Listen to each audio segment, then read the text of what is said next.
Sebenarnya kita membangun tempat pendidikan itu kita harus membangunkan kepercayaan orang terhadap kita, namanya, brandnya. Jadi sehingga orang berani menitipkan anaknya ke kita. Dulu memang mungkin saya mikirnya usaha itu antara rugi dan laba. Tapi sekarang enggak ya? Saya lihat sudut pandang saya lihat kayak keluarga bagi keluarga banget. Dan salah satu kepuasan saya itu melihat mereka sukses. Dan yang kedua, orang-orang yang bekerja bersama saya itu bisa makan dan minum. Kepuasan saya sekarang itu bukan uang, tapi manfaatnya. Itu ya. Semakin banyak yang saya rekrut pegawai, dan semakin banyak anak-anak yang sukses karena Miskan Academy, semakin merasa puas saya. Oke, assalamualaikum warahmatullahi wabarakatuh. Kembali lagi dengan saya Alam Wardani di Ngobrol Santuy. Jadi kita pada malam hari ini kita kedatangan tamu, seorang tamu spesial. Dia seorang pengusaha, sarjana juga, dan sudah magister S1 S2. Sekarang sudah menjadi direktur Miskan Academy, tempat bimbel ya? Ya, tempat bimbel. Ya. Dengan Abang Budi. Langsung saja kita perkenalkan. Abang Budi, silakan. Ya. Assalamualaikum warahmatullahi wabarakatuh. Perkenalkan, saya Sahbudi Miskan, owner sekaligus direkturnya Miskan Academy, di mana tempat bimbingan, pusat bimbingan belajar yang ada di wilayah Kelurahan Nae, Selama, klinik Asy-Syifa. Aslinya dari Bima, Bang? Saya asli Bima. Bima di Rabadompu. Oh, Rabadompu. Orang tua bapak asli Semili Kecamatan Woha, dan ibu asli Rabadompu memang. Sekarang tinggal di BTN Rontu, yang sekarang sudah diambil sama Panggi, jadi Kelurahan Panggi sekarang. BTN Muhajirin namanya. Basic menjadi pengusaha itu gimana ceritanya, Bang? Apakah dari kecil memang orang tua pengusaha atau gimana? Karena saya dengar nih, Bang Budi punya banyak sekali usaha. Iya. Selama proses kehidupannya.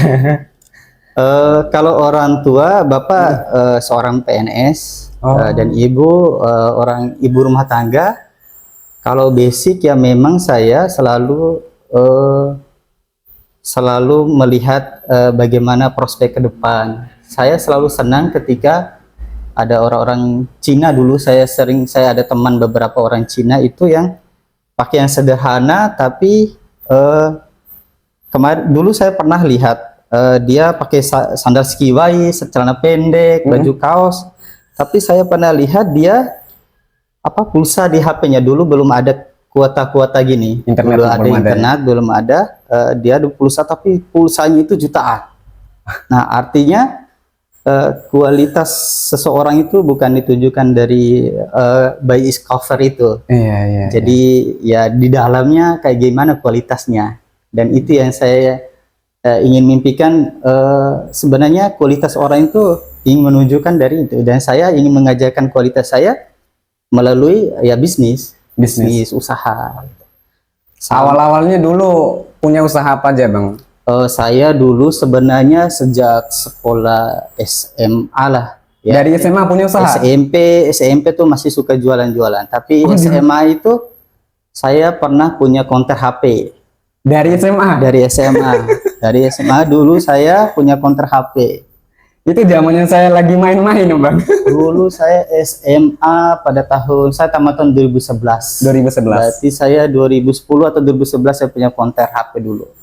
Sekitar bulan segitu. Kemudian ada beberapa usaha yang saya geluti dulu. Saya punya distributor sembako. Jadi saya beli di pengepul besarnya, baru orang-orang kios beli di saya. Sembako? Ya, sembako. Terus kemudian saya waktu S2 itu setiap pulang libur, dulu ada libur panjang, libur per 3 bulan dulu, 3 bulan. Itu saya selalu mikir pulang. mikir apa yang menghasilkan uang dalam waktu jangka 3 bulan. Itu saya cari-cari, saya pelajari, yaitu ayam kampung super. Karena ayam kampung super itu panennya bisa 1 bulan 10 hari atau 2 bulan 3 hari. Jadi itu dulu. Cerita kuliah S1, S2 sambil bisnis ya? S1 saya masih berbau dengan orang-orang Jawa dulu. Karena saya S1 S2 di Jawa. Nah, kemudian S2 saya baru, karena saya cita-cita, kenapa saya ambil kuliah di Jawa? Karena saya punya mimpi ingin memiliki usaha di Jawa, di kota besar dulu. Saya ingin karir di Jawa dan punya perusahaan besar. Kenapa harus di Jawa, di kota besar, Bang? Karena di Jawa, yaitu pertama wawasan lebih luas, usaha lebih luas, tapi takdir yang membawa saya kembali ke Bima.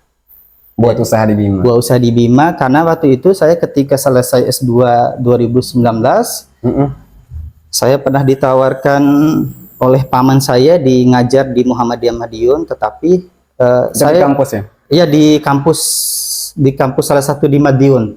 Oh, salah satu di Madiun, tapi sampai saya pulang, karena saya punya prinsip, punya tujuan, saya akan mengajar di kampus atau dimanapun apabila saya sudah punya usaha. Karena saya background S1 ekonomi, S2 manajemen, karena berbicara tentang bisnis, berbicara tentang wirausaha itu bukan bicara tentang teori, tapi bicara tentang praktek.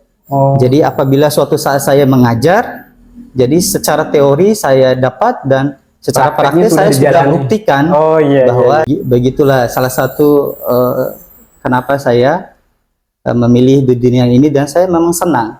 Senang ya? Saya senang.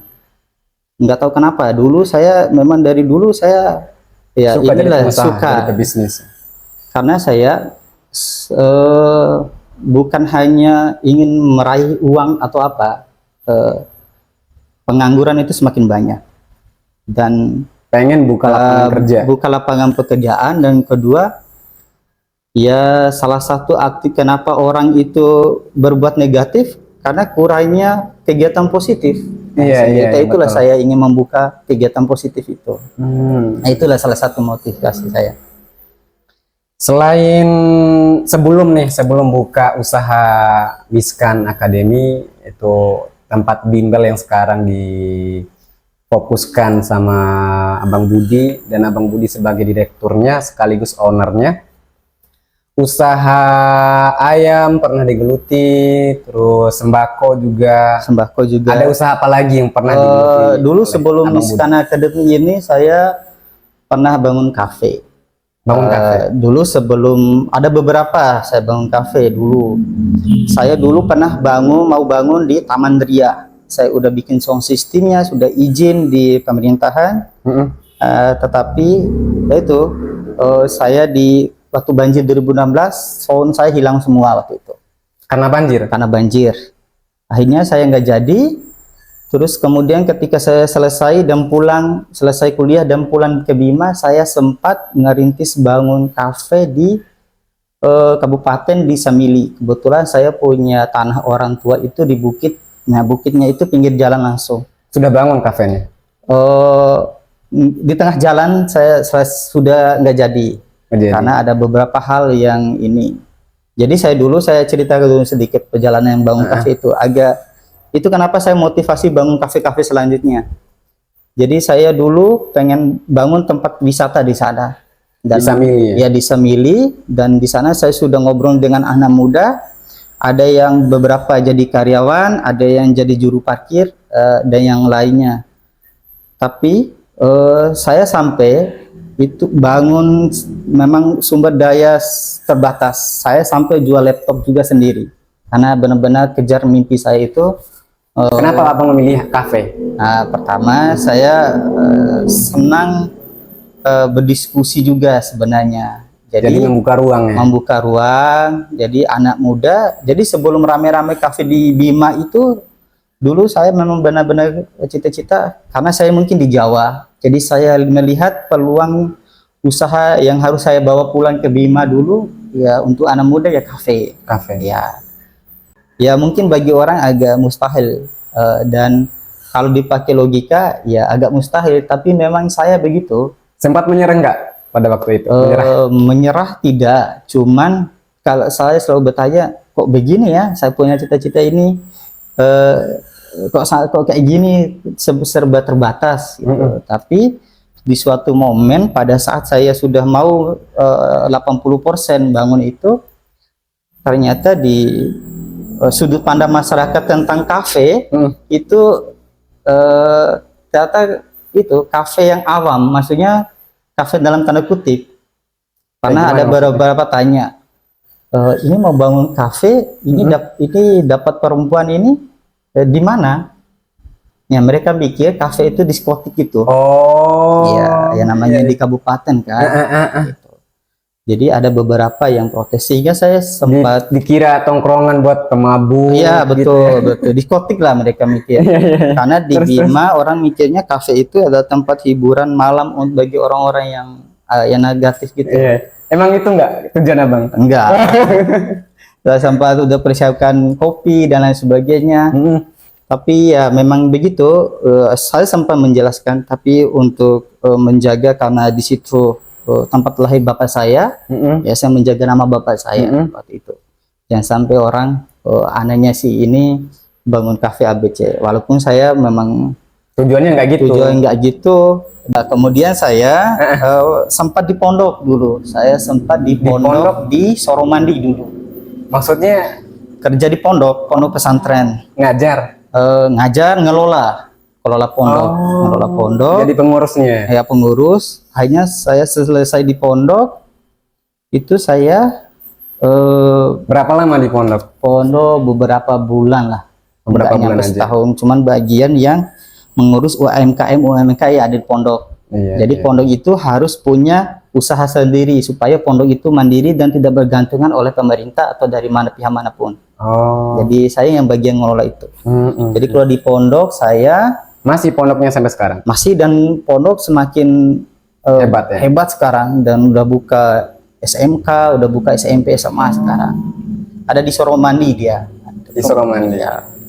Terus selanjutnya kalau di pondok akhirnya saya membangun kafe. Bangun kafe lagi. Tapi bersama istri waktu itu. Sudah menikah ya? Waktu itu belum menikah, akan menikah. Kita ngerintis. Berarti posisinya masih calon istri. Masih calon istri. Istri yang sekarang. Gimana ceritanya bang? Terus kita prepare, akhirnya jadi kita buka kafe namanya DNS Club. DNS Club yang ada di Santi.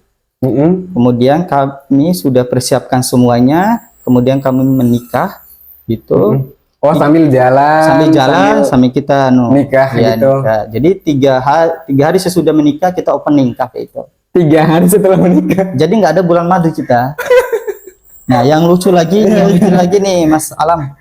Jadi seniornya istrinya Abang Budi ini salah satu senior saya di LBH Nusantara, itu Kak Lili. Iya. Gitu. Jadi saya bertemu dengan Abang Budi, diskusi melalui Kak Lili kayak gitu. Ngomong-ngomong, cerita-cerita. Ternyata Kak Lili ini punya banyak usaha. Ketemulah sama suaminya, jadi pematerinya suaminya pada hari ini kayak gitu. Kita ngomong-ngomong, ya kita gali lah gimana perjuangannya Bang Budi, motivasinya kayak gitu. Siapa tahu kita bisa belajar dari Bang Budi kayak gitu. Lanjut ya Bang. Ya dulu kita sempat ini, kalau istri dulu pernah mau yang namanya perempuan mungkin ya, mau bulan madu, honeymoon gitu lah. Waktu itu kita udah mulai kehabisan uang, apalagi menikah, dan satu-satunya kita punya sumbangan orang menikah itu. Iya, amplop orang. Ya. Jadi pilihannya waktu itu melanjutkan kafe atau kita pergi jalan-jalan. Cuman saya bilang waktu itu diskusi sama istri. Ya, cuma saya bilang waktu itu iya, kalau jalan-jalan hari ini selesai, seminggu 2 minggu kita lupa. Tapi kalau kita membangun usaha, perihal dia sukses atau enggak, dia akan punya momennya nanti. Itu saya bilang. Akhirnya kita bangun 3 hari sesudah menikah, kami opening cafe di NSC Club. Dulu NSC Club itu dua galeri untuk makan minum, satu untuk makan dan minum, satu untuk galeri namanya, yang kita jual produk kain tenun, baju, terus tas, madu dan lain sebagainya yang berbau dengan ciri khas Bima. Bangun kafe sekalian Ada galerinya. ada galerinya. Ya, galeri itu ya isinya ciri-ciri khas Bima. Itu konsepnya dari mana, Bang? Dari Abang sendiri atau Abang ngikutin dari Jawa atau gimana? Sebenarnya kita diskusi berdua Sama istri? sama istri, dan memang kita punya sumber daya yang masing-masing saling melengkapi. Iya, iya. Ya, saling melengkapi. Saya memang jiwanya usaha dan dia punya beberapa fasilitas dan punya teman-temannya juga. Jadi dulu galeri itu sebagian besar isinya adalah kita produksi sendiri. Jadi dulu kita ada mesin Produksi jahit, sendiri? ya, kita packaging sendiri waktu itu. Kita ada botol-botolnya, kita beli madu di Tambora, kita packaging sendiri. Ada jahitnya, mesin jahit ada 5 kalau nggak salah. Ada 5 untuk menjahit tas, baju. Nah itu dulu. Usaha, kalau yang usaha jahit baju, kain tenun ini masih? Masih, cuman kita sempat break dan kita akan buka. Kenapa kita buka? Jadi di Miskan Academy ini kita punya yayasan lembaga kursus dan belajar namanya. Jadi kursus, orang kursus dan bimbel belajar. Ada kursus menjahit nggak? Ya, ada kursus. Nanti kita akan buka di lantai 2 itu ada kursus menjahit. Kita akan mengulangi Kembangkan ya, iya. Yang pernah kita bangun dan kita bangkit lagi di itu untuk jahit, untuk packaging lagi, dan tujuan dan arah kita mau rekrut orang-orang yang putus sekolah. Pertama yang putus sekolah. Kenapa yang putus sekolah? Ya karena itu saya itu dulu sempat baca buku. Jadi waktu itu di Bima lumayan tinggi angka kriminalitasnya. Jadi kenapa angka kriminalitas itu tinggi? Karena kegiatan yang positif itu kurang. Jadi yang selalu ada di pemikiran orang-orang yang banyak yang X itu, ya karena keseharian mereka ya mereka melihat ya hal-hal yang negatif, sehingga tidak diisi dengan hal-hal yang positif. Itu salah satu akan berkesinambungan antara bimbel Miskan Academy nanti dengan lembaga kursus nanti, lembaga jahit, dan mereka akan membuka pasar sendiri nanti. Kalau di bimbel untuk mengajar anak, saya benar-benar teliti. Jadi tutor-tutor di Miskan Academy itu ada beberapa yang lulusan luar negeri. Ada beberapa yang lulusan luar negeri dan kita ambilnya minimal dia kuliah di kota besar, lulusan dari kota besar, dan dia ada pengalaman ngajar. Karena memang khusus untuk mendidik ya. Mendidik. Harus punya pengalaman yang besar, ilmunya banyak. Yang kita pertaruh karena kita melihat kepercayaan orang tua yang mereka titipkan ke anaknya. Betul. Ya, jadi kalau kita kalah atau salah mendidik anak, yang dipertaruhkan kita. Iya.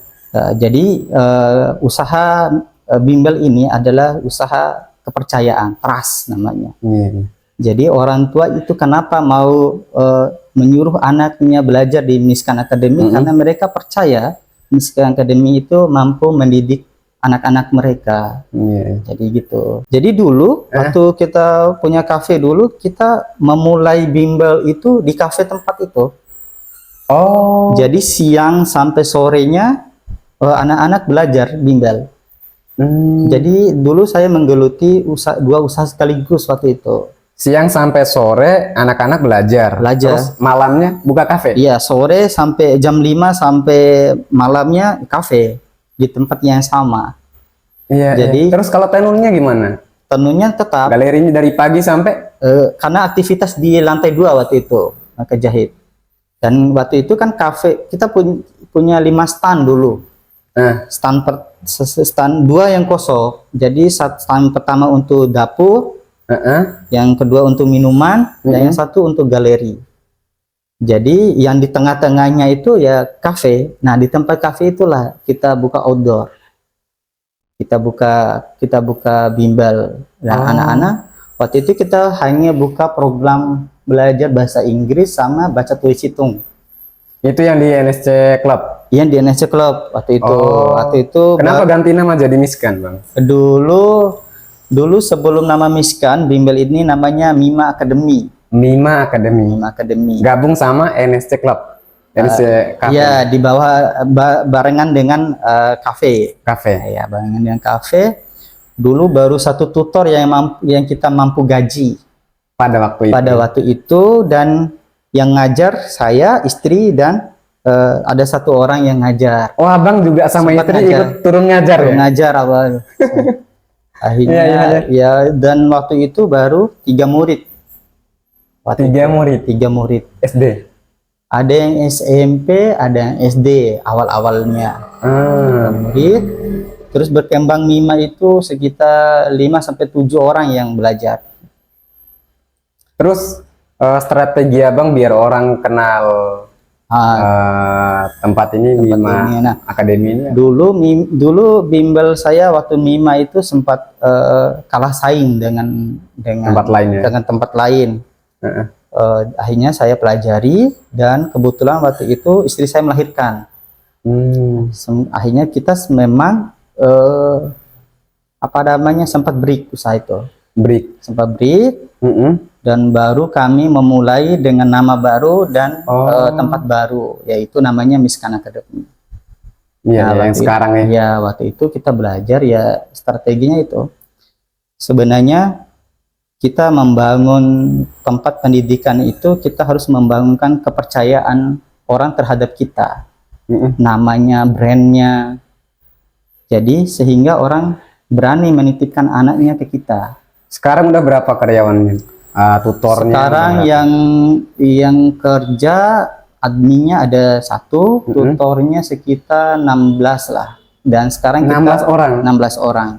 Abang buka lapangan kerja itu. 16 orang. Nah, yang lucunya ini, entah lucu atau sesuatu hal yang gimana ini. Ada beberapa yang tutor. Ada beberapa yang mengajar, termasuk adminnya. Ini kata-kata mereka ini. Saya hanya mengulangi.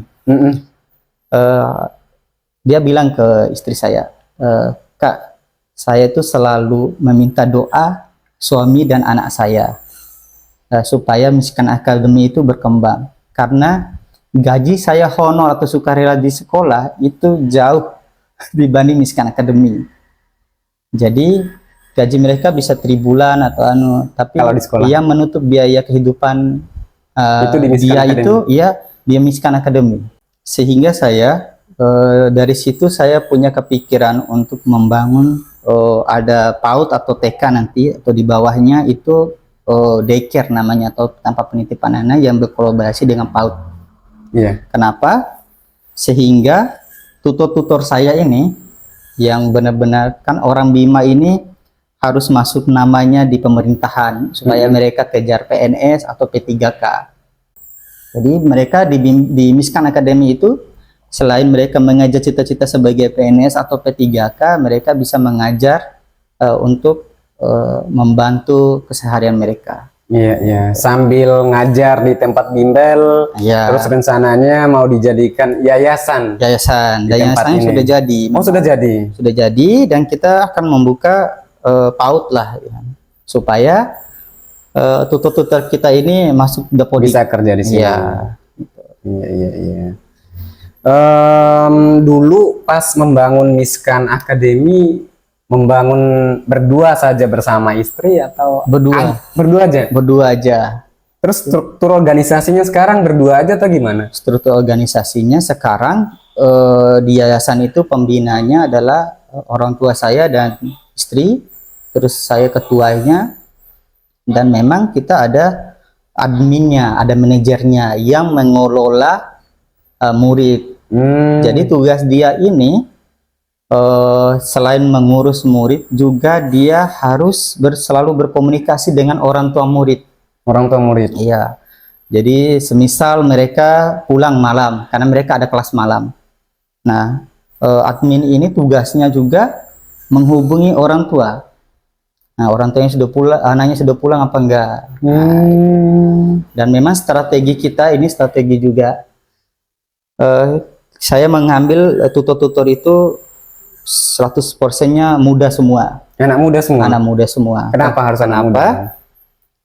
Karena saya ingin punya tempat belajar itu bukan hanya tempat belajar akademik, tetapi belajar tentang kehidupan sehari-hari, bagaimana mereka, karena bukan di Miskan Academy itu bukan bicara tentang belajar mengajar akademinya saja, karena ada beberapa kan yang namanya anak remaja ya kan yang belajar di kita, itu mereka bisa di situ bukan antara murid dan guru, tapi antara kayak teman ya, remaja dan kakaknya. Oh iya iya iya. Jadi kita bukan hanya menggali potensi mereka, bakatnya apa, kepintarannya apa, juga keseharian kita, mohon maaf, tentang pasangannya, tentang ini. Jadi daripada mereka curhat di tempat yang salah, jadi kita menyediakan tempat curhat. Jadi kita ada program selain belajar mengajar tentang akademik itu, memang ada program sesi curhat. Sesi curhat. Sesi curhat. Jadi anak-anak itu cerita. Bebas mau curhat apapun, baik tentang pasangannya, baik diketahui atau tidak diketahui oleh orang tuanya. Itu pertama. Baik tentang antara hubungan mereka dengan orang tuanya masing-masing.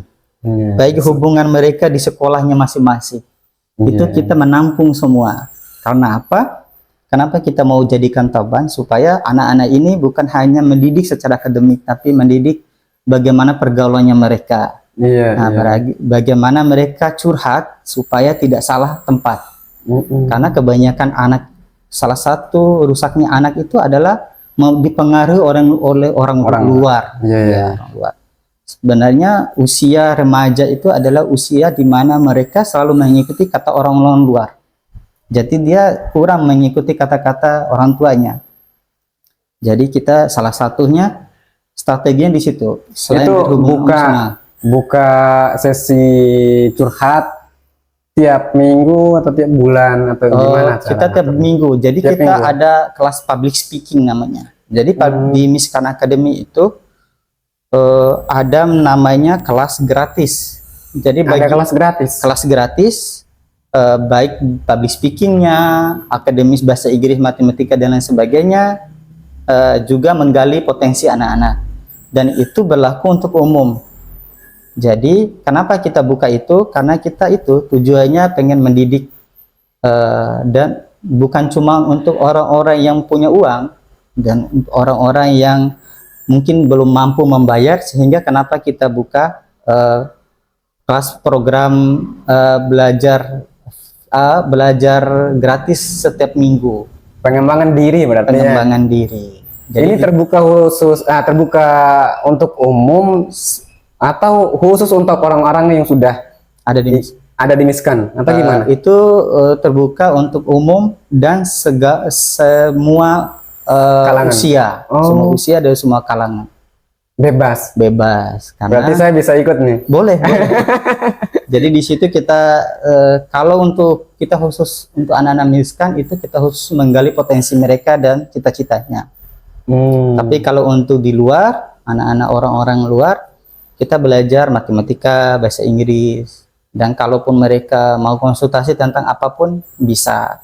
Karena kebetulan ada beberapa yang di ngajar itu ada dari psikolog, karena ada orang bermasalah secara psikologis.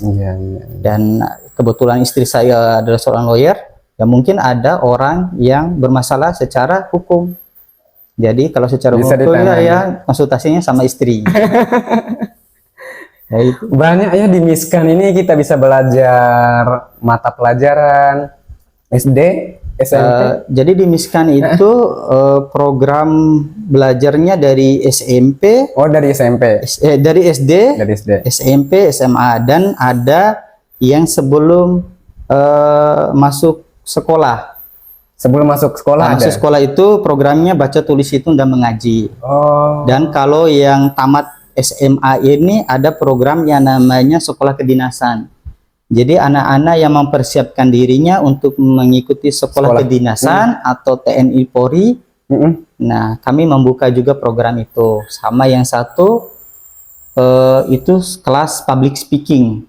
Jadi untuk orang-orang yang mau mengembangkan dirinya dengan public speaking, itu Bahasa Indonesia, bahasa Inggris juga. iya, bahasa Inggris, bahasa Indonesia. Iya, iya. Itu bisa ibu-ibu PKK, pejabat, ya bisa.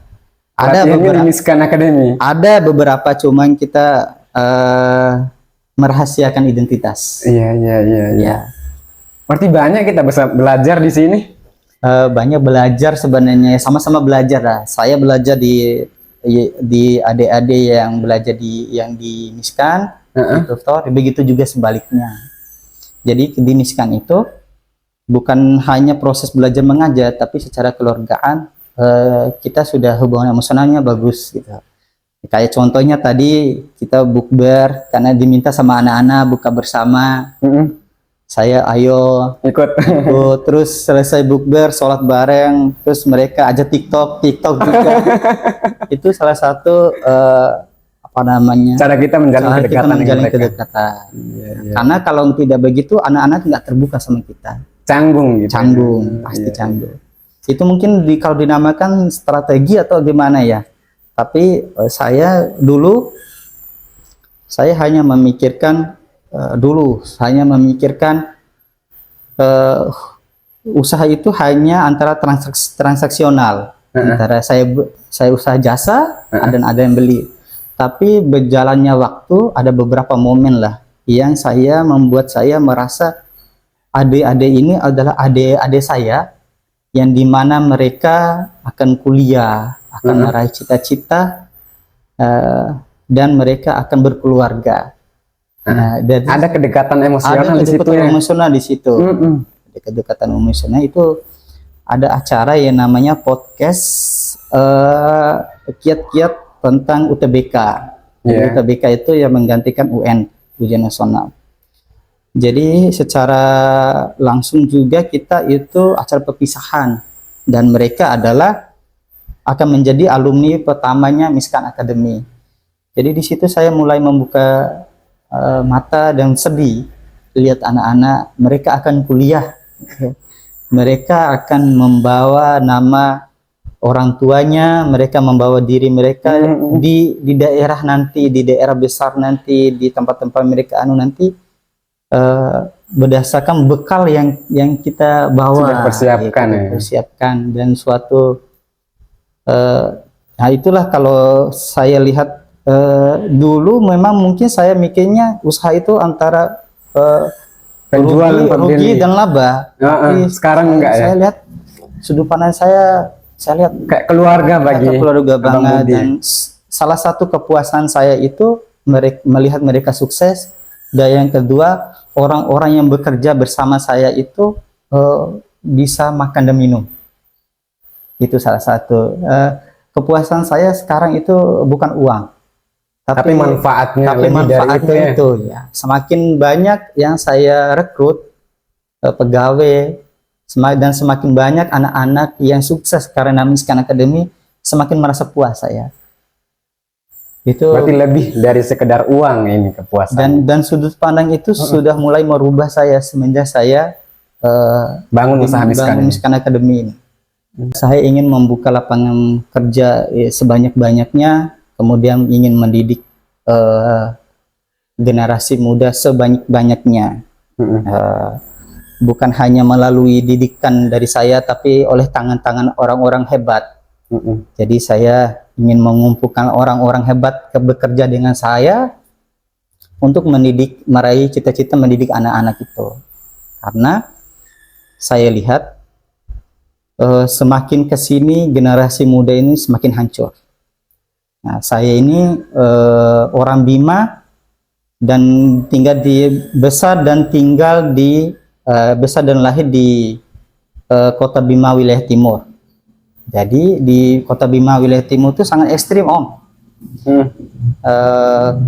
Untuk Mas Alam ketahui itu sangat ekstrim. Ekstrimnya mohon maaf agak kasar, perjudian di mana-mana, perjudian dari segala bidang, mabuk, narkoba, itu saya lihat secara langsung. Dan keseharian saya, anak-anak SD, SMP, SMA itu Dan abang mau melawan kebiasaan buruk seperti itu, membangun Miskan Academy. saya sempat dulu, ini berkesinambungan karena kenapa saya pulang ke Bima waktu itu. Oh, alasan abang Pulang buka ke usaha di Bima. Bima, pulang ke Bima. Pulang ke Bima. Jadi dulu, alasan kedua itu, saya dulu waktu S2 sambil kerja. Terus saya tuh selalu mikir, kalau saya di Jawa enak, kerja, punya istri di Jawa, kehidupan. Tapi sedangkan di lingkungan saya ekstrim, narkoba, judi, sehingga itulah yang memotivasi saya untuk pulang waktu itu. Dan Di saya tanah Jawa pun abang masih memikirkan tanah kelahiran. nangis hampir setiap hari karena itu.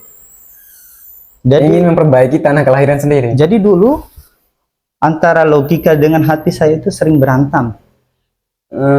Logika saya itu, saya sudah senang di sana. Di Jawa. Ngapain sih saya nanti Harus pulang, kalau saya kalaupun kangen sama orang tua bawa ke sini, atau saya yang pulang sekali-sekali. Sekali-sekali. Tapi hati saya, kok saya enak di sini. Anak-anak di tempat saya lahir dan besar itu sangat jauh dengan pendidikan, dan bahkan mereka bisa dikatakan ekstrim narkoba. Saya akan tetap berjuang demi generasi muda Di tanah kelahiran saya dengan cara yang berbeda. Makanya saya membangun tempat pendidikan dan saya terus geluti usaha ini. Karena tujuan saya yaitu saya ingin memperbanyak anak muda supaya berpikir lebih bagus. Berarti sekarang fokusnya di Miskan Academy. Di Miskan Academy. Selain Miskan Academy ada usaha lain. Oh ya, istri juga kan lawyer. Ada usaha lain lagi? Enggak. Karena saya mau fokus dulu Di Miskan Academy. Karena Miskan Academy ini banyak. Kita kembangkan gitu ya. Dia bukan hanya bimbelnya, tapi ada kursusnya. Nah, itu alasan yang kedua. Terus alasan yang ketiga itu yaitu Miskan Academy itu bukan cuma transaksi antara jual jasa, tapi perpanjangan tangan antara murid ke guru dan murid ke orang tua. Jadi kita perpanjangan tangan antara murid ke guru dan murid ke orang tua itu. Selain dari motif yang ketiga itu, yaitu membuka lapangan pekerjaan sebanyak-banyaknya. Saran abang nih buat anak-anak muda sekarang, ya biar bisa kayak abang lah, jadi orang sukses, punya banyak usaha, terus konsisten jatuh bangunnya, berjuang lagi gitu. Apa nih sarannya bang? Sebenarnya belum bisa dikatakan sukses, soalnya masih banyak yang harus dikejarkan. Menurut saya sih sukses setelah saya tadi ke tempatnya abang. Ya kalau kamu, menurut saya ya sebagai anak muda itu ya kejar mimpi. Dan jangan pernah cengeng, karena yang kalian hadapi nanti akan lebih berat yang saya hadapi pada saat itu. Lebih berat karena orang itu kalau kita tidak tambah pintar akan ketinggalan. Pintar dalam tanda kutip dalam bidangnya masing-masing ya. Jadi sebagai anak muda itu jangan cengeng, jangan pernah mengeluh dengan keadaan apapun. Karena Tuhan sudah menitipkan kita itu dengan sumber daya yang benar-benar yang sesuai dengan kemampuan kita. Nah, dalam segi pandang saya tentang ekonomi itu, orang berpikir tentang usaha itu adalah kalau nggak ada uang, harus ada uang, harus ada modal. Sebenarnya sudut pandang tentang saya sebagai orang ekonomi itu, kaki, tangan, dan otak itu adalah modal. Jadi kita harus berpikir bagaimana tangan ini supaya jadi modal kita. Nggak harus nunggu uang dulu ya. Sebenarnya, nah, contoh nih, kalau kita kasih uang 1 M atau 100 juta, kita mau usaha apa? Dan kalau membangun usaha, pasti bingung tentang strategi marketingnya. Nanti kalau usaha, uangnya dari mana? Pas ada uang, usaha apa? Nah, itu Banyak kan, alasannya ya. kalangan muda itu pasti selalu mikir kayak gitu. Nanti usaha apa? Terus ketika udah punya usaha, terus strategi marketingnya gimana? Apa yang dijual? Jadi apa yang sebenarnya potensi itu adalah yang harus diketahui adalah modal itu adalah skill. Jadi kaki kita itu bisa dipakai modal, kepala kita bisa jadi modal, tangan kita juga masih banyak bisa jadi modal. Karena banyak orang di luar sana sukses tanpa ada uang, bisa tanpa kaki tangan juga, bisa. Jadi ya kemauan anak-anak muda aja. Yang paling tinggi adalah kemauan. Ya kemauan. Jadi harus merubah sudut pandang. Jadi kalau kita tidak merubah sudut pandang, tidak memanfaatkan pemikiran dengan modal kaki, tangan, dan kepala, kita tidak akan bangkit. Ya. Intinya teman-teman, jangan jadi anak muda itu yang cengeng. Ya, jadi anak muda itu harus yang fight, ya betul, berjuang gitu, punya kemauan tinggi gitu. Oke, Abang Budi, terima kasih atas waktunya pada kesempatan hari ini. Semoga kita bisa berdiskusi kembali, berbicara mengenai perkembangan dari Miskan Academy. Amin. Terus kita berbicara belajar. Mungkin saya mau jadi tutor nantinya. Amin. Siap, dengan senang hati. Dan kebetulan kita sedang membuka rekrut tutor. Nah, informasi nih teman-teman. Bagi teman-teman yang mau melamar atau mencari kerja menjadi tutor, bisa di Miskan Academy. Langsung saja ketemu sama direkturnya sendiri, Abang Budi. Oke, terima kasih Abang Budi. Terima kasih. Semoga sehat terus, lancar juga. rezekinya, dipermudahkan segala urusannya. Amin. Dan jangan lupa teman-teman, bantu like, comment, and subscribe ya. Share juga ke teman-teman di luar sana supaya dibantu subscribe, dan supaya teman-teman di luar sana juga tahu informasi mengenai pengembangan diri dan banyak hal yang perlu kita belajar di konten ini. Terima kasih. Wassalamualaikum warahmatullahi wabarakatuh.